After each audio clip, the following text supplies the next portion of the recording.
but now you're here. A comedic safe haven. The Last Hurrah! Let's have fun!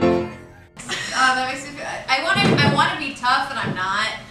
And so stuff like that, I'm just like, Yesterday, actually, I went with my friend to Baltimore, and we went to that big protest that happened, and, but that's not the point of the story. The point of the story is, to get back to where my car was, we had to walk from downtown back through the projects, and we looked very much like we did not belong. And, so we were walking up the street, and we passed these two guys who kind of, like, look at us.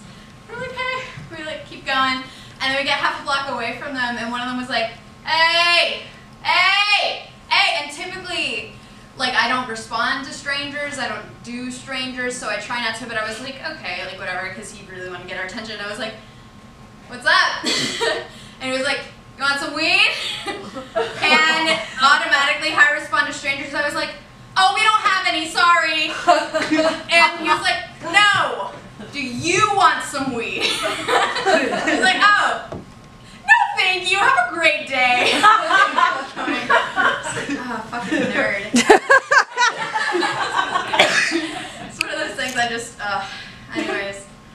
So today, my job is I work at weddings. I do hair at weddings, and there's this one makeup artist that I work with frequently, and we actually worked together 2 times this past weekend together. And so she got my Instagram info from me, and I was like working on one of the bridesmaids, and it was very low-key today. There were hardly a few people in the room. And so she's like going through my Instagram. She was like, aw, is this your boyfriend? And I was like, no, we broke up. And she was like, oh. And then it was quiet for the next 10 minutes. My whole life has been like for the past 3 months.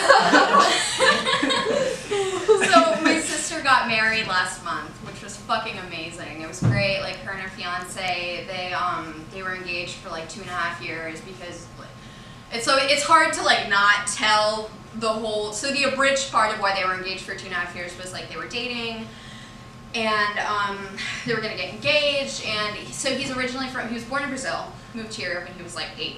He's been going to school ever since. He was going to school at GMU. He had an F1 student visa, which means that you are accumulating no illegal presence if you decide to take time off of school, but you don't have the paperwork to leave the country and come back in. He did not know that.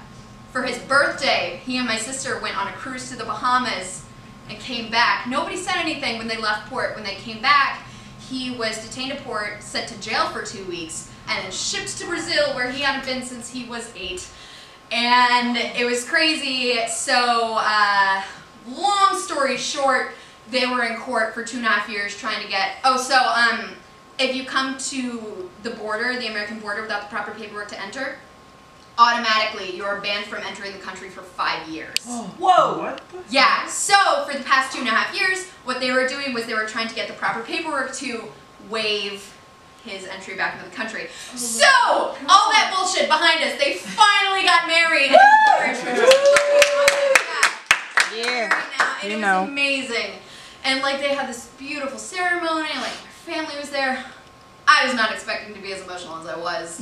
I cried the whole damn time.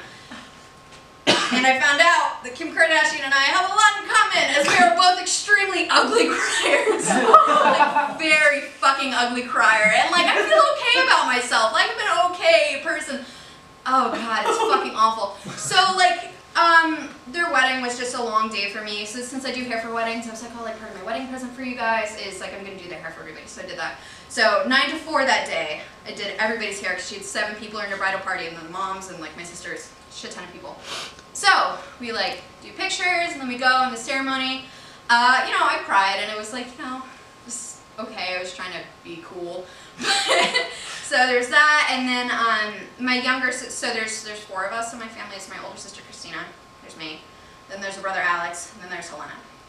Helena and I were co-maids of honor, and so both of us did speeches at the reception, as did my dad, my brother, and then Matt, my sister's husband and brother. All week, I had been talking mad shit, because I was like, I do improv, I don't need to write my speech down, this is gonna be great, I'm gonna kill,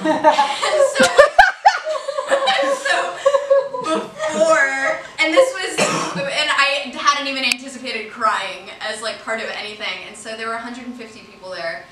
And like, my younger sister went first, told this very sweet story about how like when she first met Matt, she was like, oh, I hated him, but she was like, I found out that he like tried extra hard to make me like him, so like Matt's super tight with our family now. It's very sweet, everybody's like, oh yay. And so, I go up, get the microphone from Helena, my throat just closes up, and I was just like, it was so bad because like, you know, you feel a sob and you're like, I'm just gonna ride it out until I'm not sobbing anymore. Didn't break.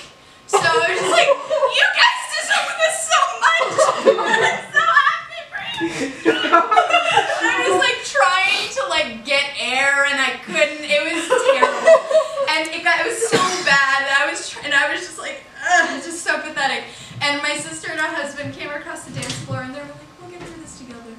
And I was like, thanks. And it was funny because like Christina was here and Matt was here and like they tried to make a joke and Matt was like, yeah, just tell them how amazing I am. And I was like trying to make a joke. I was like, yeah, Matt's amazing. I laughed and I was like, that was a joke.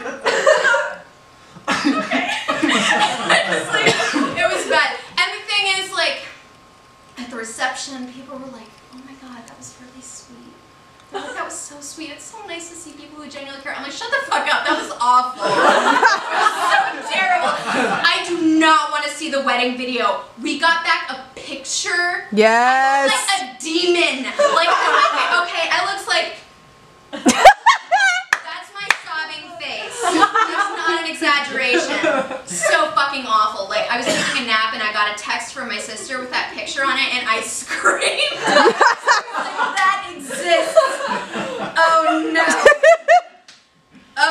So I found out I'm a horribly ugly crier. And then, unfortunately, I ended up missing most of the reception. So, after that whole fucking debacle, we like sat down for dinner and I was like, oh, I don't really feel well. I got like halfway through my meal. And so I like went upstairs and I went to lay down and then my younger sister came up and found me and was like, hey, we're trying to take some more pictures. Can you come down for one last picture? I was like, yeah, sure, okay. And so I came back downstairs for the picture, which turned out great. Because it was like with everyone. And I was like, oh gosh. And so one of the bridesmaids gave me her room key. And it was like, oh, go find some Pepto-Bismol in my room. I was like, okay. And so I went and I couldn't find it. And as soon as I got up to the hallway, I was like, oh no. And so I went up to the room where we were staying.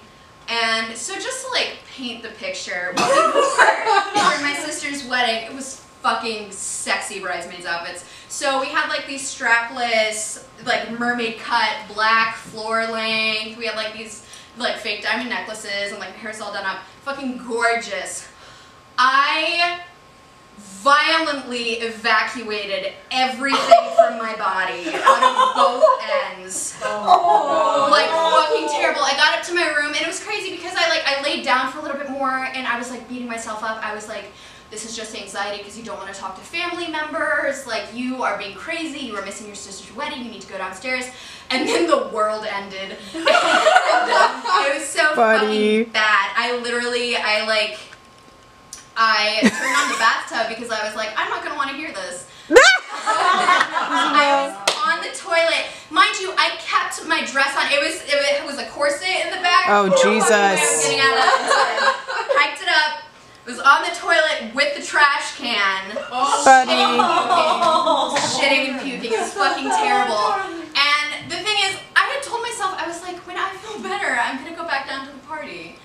And so, exactly. And so I cleaned up and I opened the bathroom door and my mom is standing there and she was like, are you okay? And I just had like tears. I was like, I just got really sick. I can come back. And she's like, you're going to bed.